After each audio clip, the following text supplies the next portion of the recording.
ساتھیوں، حق موجود نکتہ چینی کیا ہے؟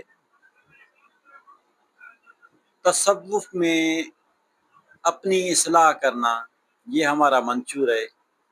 ہمارے چینل کے ڈسکرپشن میں بھی یہی لکھا ہوا ہے کہ اصلاح کی شروعات اپنے آپ سے کریں۔ تو نکتہ چینی بھی ایک عیب ہے، یہ ایک نفسانی فطرت ہے، نفسانی سوچ ہے۔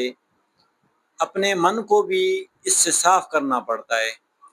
اب نکتہ چینی کے نقصانات صحت پر کیا پڑتے ہیں کہ آپ جب دوسروں کے عیبوں کو دیکھتے رہیں گے، دوسروں کے عیبوں کی طرف نظر رکھیں گے، تو فزیکلی کیا ہوگا کہ آپ کی ترقی رک جائے گی، یعنی آپ کے اندر جو تبدیلی پیدا کرنے کی بیٹری ہے وہ ویک ہو جائے گی۔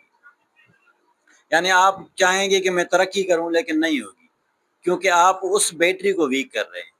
تو اپنی اصلاح کرنی چاہیے۔ اپنے اندر جو نیگیٹو خیالات ہیں، جو نفس کی طرف سے ہوتے ہیں، ہمارے اندر پیدا ہوتے ہیں، تو ان کو آپ اپنے ارادے سے باہر نکال سکتے ہیں اور ان کو نکالیں۔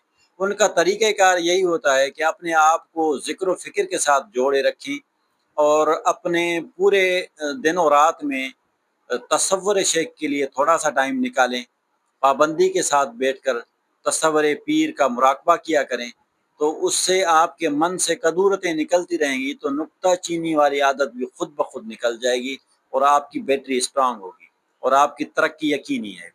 یہی طریقہ ہے اپنے آپ کو ٹھیک رکھنے کا، اپنی اصلاح کرنے کا۔